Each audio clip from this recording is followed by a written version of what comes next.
Good afternoon, everybody. This is Chris Scully and Bob Spitz coming to you live from Drive. And today we have special guest TJ Copeland from Copeland's Garage in Maine. TJ, how are you doing today? I am well. Great. Welcome to the show. Thank you. All right. So it's been a while since we've talked to you live. You and I talked yesterday, but as far as the show goes, so you're up in Maine and you've been a Drive client for quite a while. You've done quite a bit of training. Tell us how things are going in the shop. Some recent wins you've had with your shop. Things are going really well. I'm actually in the process of adding a 12,500 square foot addition, which I'm doing myself. And the shop is running without me there, and I'm there, but I'm not there. I'm able to make this happen outside of the shop while the shop is still operating. That's awesome. So you've got a team Yes, in it place is. that's able to run things and you get to play with the things that you want to play with. Correct. That's great. Yeah, that is great. I mean, that's the goal. Give you that kind of freedom to do as you want to do. What's going to be the purpose of the extension? So it more than doubles our regular shop space, which we've outgrown our regular shop space, and we'll use our existing building for projects in a metal shop and do all of our regular.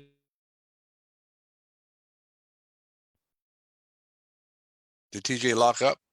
And have a new office and other new stock room also. That's great. Okay, I missed a little bit of that. So since your truck, you do trailers too, correct? Trucks, trailers, automobiles. Right. If it Yep. rolls, you go. So you do Yep. fabrication. We do. So the existing building's going to be more for fabrication? We'll leave the dirtier jobs and projects to the existing building we have, and the new building will be for more of the general service work for the trucks, trailers, and automobiles.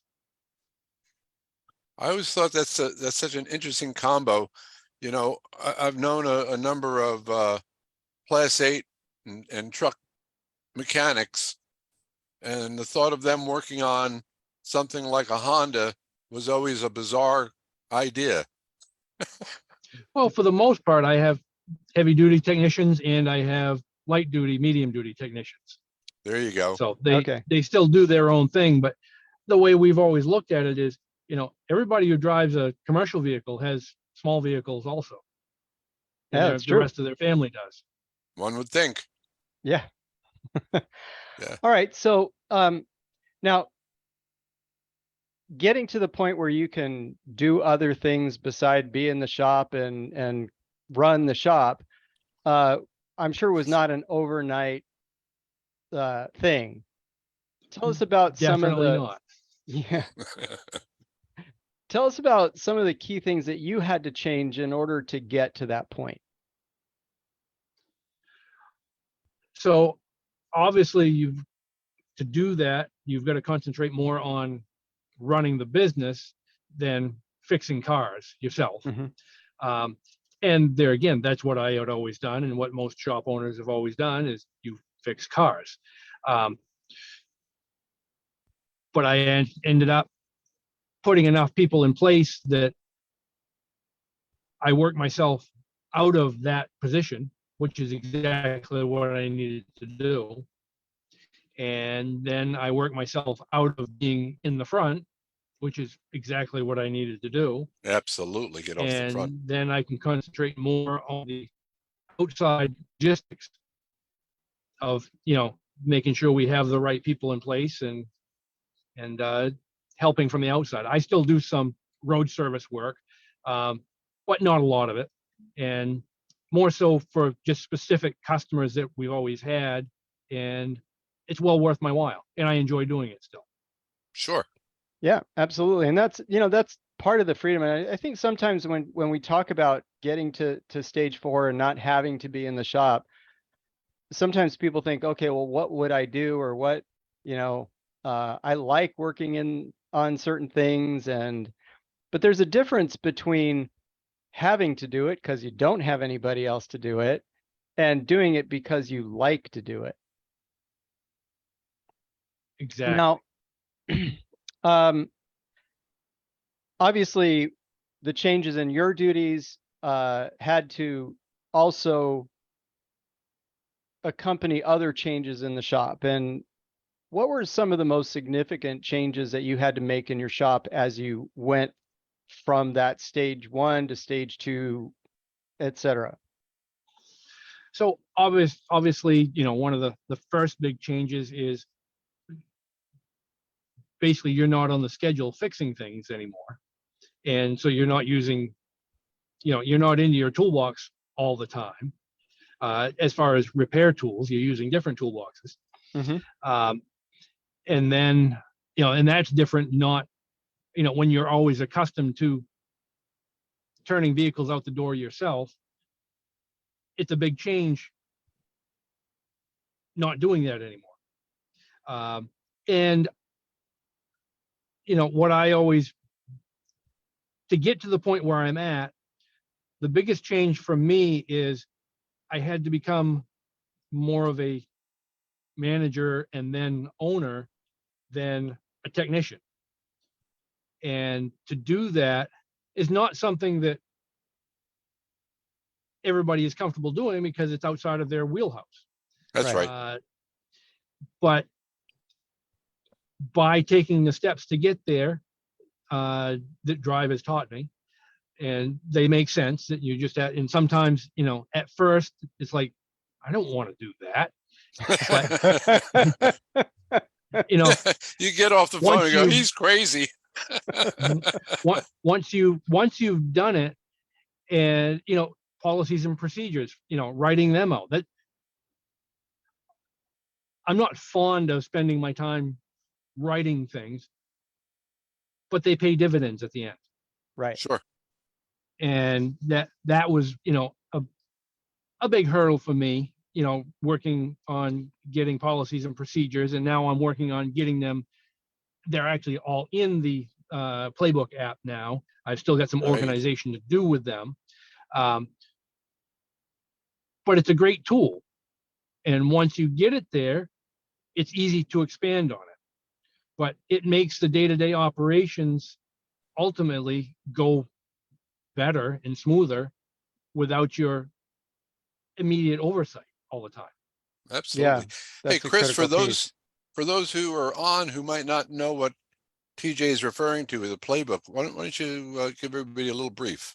Yeah, so the Playbook app that TJ referred to is an app that Drive developed that is designed for you to be able to create your shop playbook as well as playbooks for each position within your shop. So what the end result is, when you get those things in place, you could say, bring on a new service advisor, bring on a new technician, and you have a digital playbook for them right there, ready to go. You assign it to them and they can then go through it and they can learn all the ins and outs of their job in your shop.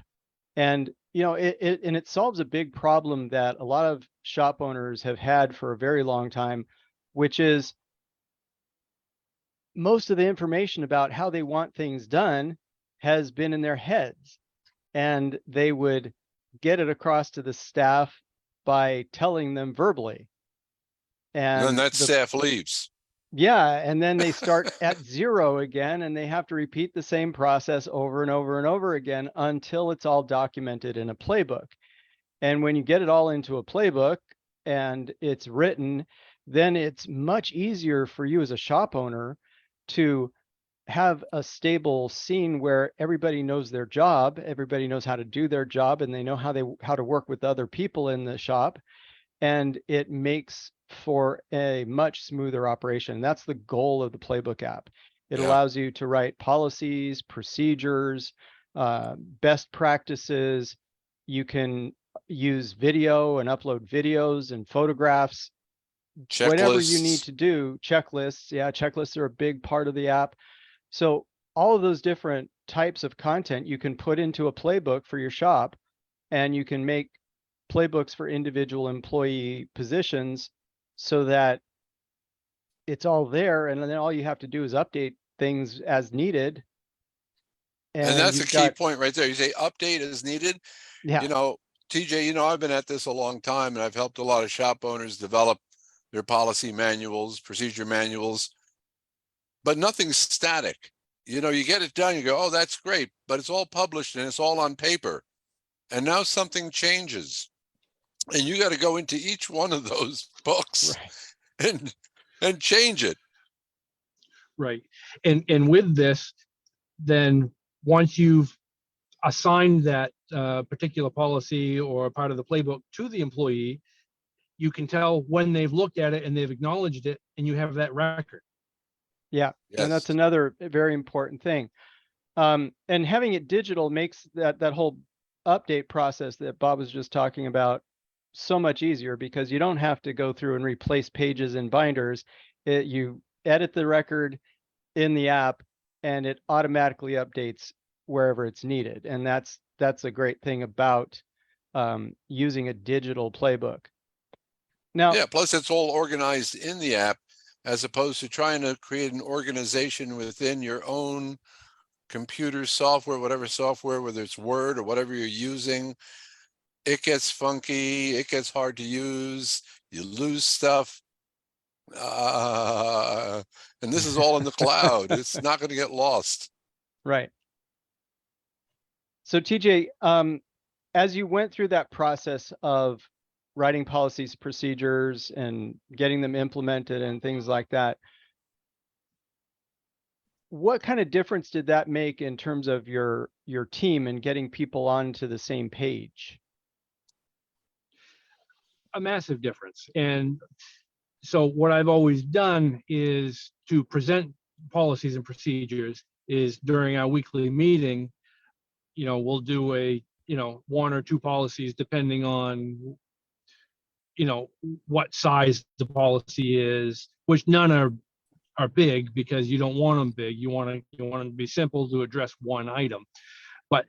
And I always unequivocally make sure everybody realizes none of these are to single out any one person. It's so that we're all on the same page to reach the same goal. That's awesome. All right. Yeah. So now I know a lot of guys have found this to be true. I'm sorry, Chris, I cut you off there. Go ahead.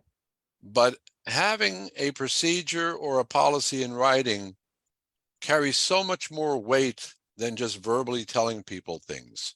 Have you found that to be true, TJ? To a great extent, yes. And there are some people that, whether they have it, glued to their forehead or just told verbally, they might not get it anyways. But we try to weed those ones out. Yeah. Yeah, exactly. Because one of my favorite statements from shop owners is, if I've told them once, I've told them 100 times. Oh, and gosh. Yeah. I go, well, did you ever put it in writing? Well, no. Why should I need to do that? Well, do it. Yeah, exactly why. All right. So we talked about some of the changes. What was the most difficult change that you implemented in your shop for your team to get their wits around and buy into? So probably the most difficult part, which my team has been excellent because I've had good communication with them about, explaining to them why I'm in this program, and they've seen it pay dividends along the way. So they're on board greatly with that. But probably one of the biggest things would have been introducing digital inspections. So we were totally a paper shop and using paper repair orders, and the technicians would walk up to the front counter and have to annoy the service writer, in person. But we went digital and went to tablets and we're using Auto Vitals, which is piggybacked onto our WinWorks Auto Shop shop management system. And that allows us to assign the repair orders digitally. It keeps track of their hours that they're on particular jobs. It allows them to do the digital inspections. And probably it wasn't so much the technicians, but the service writer had a more difficult time dealing with the auto vitals because he's never had two screens, for one thing, but it was something else that he had to do. But it almost made him quit. It almost put him over the edge. But he's grown to like it, and he realizes how much of a benefit it is. And it allows him to text or chat back and forth with the technicians, job or whatever, as far as whether they need parts or anything like that. And there's a record of it all the time. It doesn't go away. So neither side can say, well, I didn't tell you that, or I did tell you that, and one can't say no, you didn't, because it's all on record. They've got it that either one can look at. The digital inspections have helped greatly, and the guys at first didn't know really why they had to look at vehicles that way, but they've grown to understand and actually like it. So it was a hurdle, but a well worthwhile hurdle. Great. Totally understood. Learning new software or changing software in a shop is one of the tough changes a shop has got to make. And Chris, you are the instructor in our change management workshop, and I think TJ did it. Mm-hmm. And how does that help, Chris? Well, one of the things that you can do to minimize some of the pain of stuff like that, which is taught in the workshop, is really put together a plan. Like, what are you going to do to revise your existing system to get it to where you want to go? And it's a set of steps that you would have to take. And that's the first thing, to have a plan. I know we talked to a couple of other shop owners who went through similar things when they went digital, and they kind of installed the software without planning ahead how to get to where they wanted to go, and tried to ramrod it in. Yeah, and that can create problems. So one of the things that we teach in that workshop is how to plan that out. What training do people need to be able to do that, to be able to use that software better? What do you have all your equipment? Do they know how to use it? If they've never used tablets before, there's a learning curve there. There's various things that you would think out as part of that revision step of the driver's system of change management.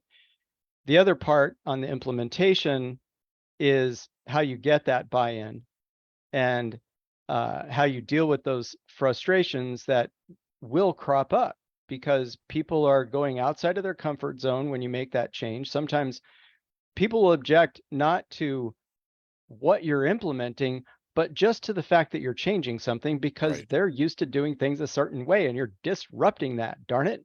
And they get upset by that.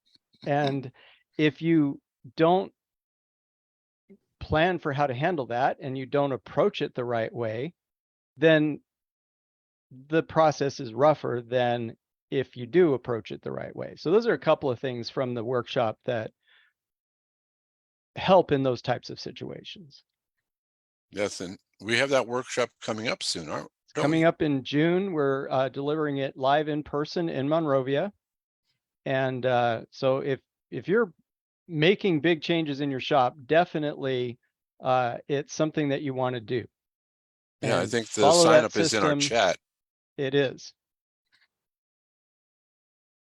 Now, TJ, let me ask you, in the context of what Bob asked me, you did the workshop after you went digital. Looking back on it, what were some things that you might do differently with what you know now compared to how you actually did it? Actually, in honesty, I don't know that I would have changed a lot. Mhm. I had everybody pretty well warmed up to it to start with. It probably the biggest thing was, teaching an old dog new tricks. Right. It can be done, but it's not as easy as training a puppy. That's true. Patience. And there are some things, yes, exactly. And getting them to realize on their own how much of a benefit something actually is. Not just telling them how much of a benefit it is, but getting them to actually realize it and for them to see the actual results. Right. And Yeah, that's a really important point.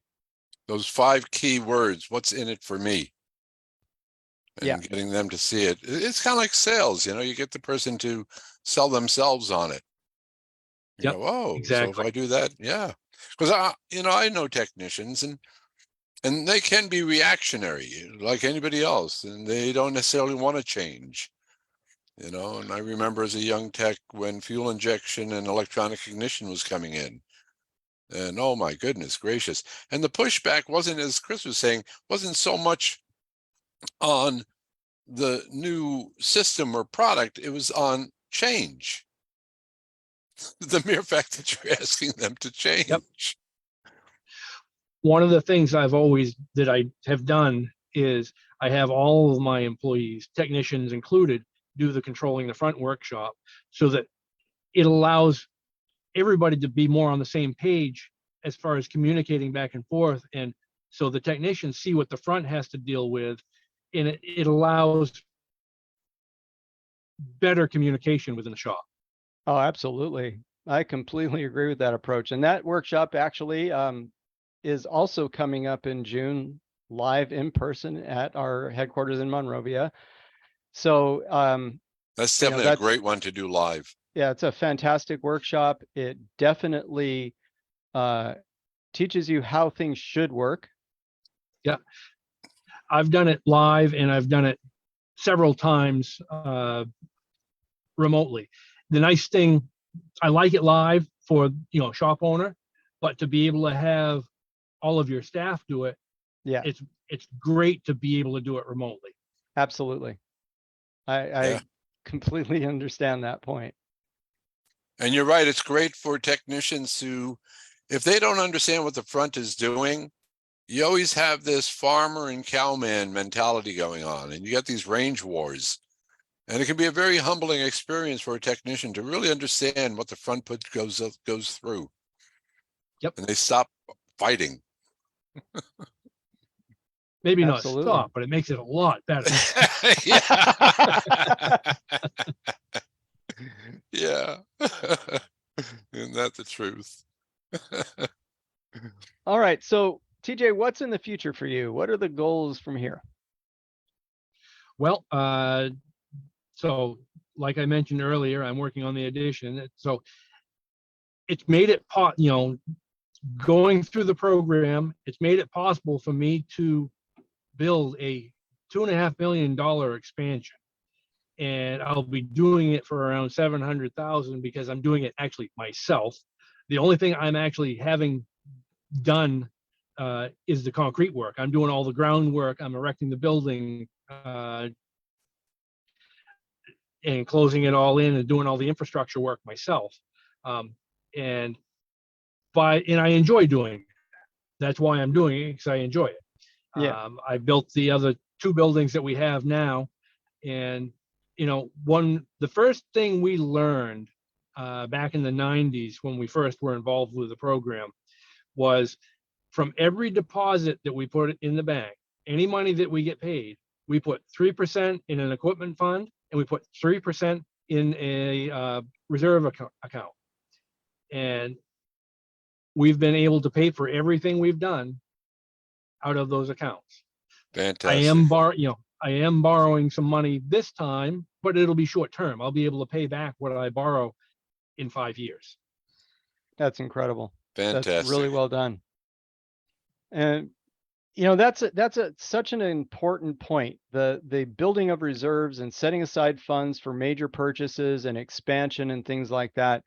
Too many times shop owners rely on debt when they could use cash had they had the foresight to plan ahead. So I'm really glad you brought that point up.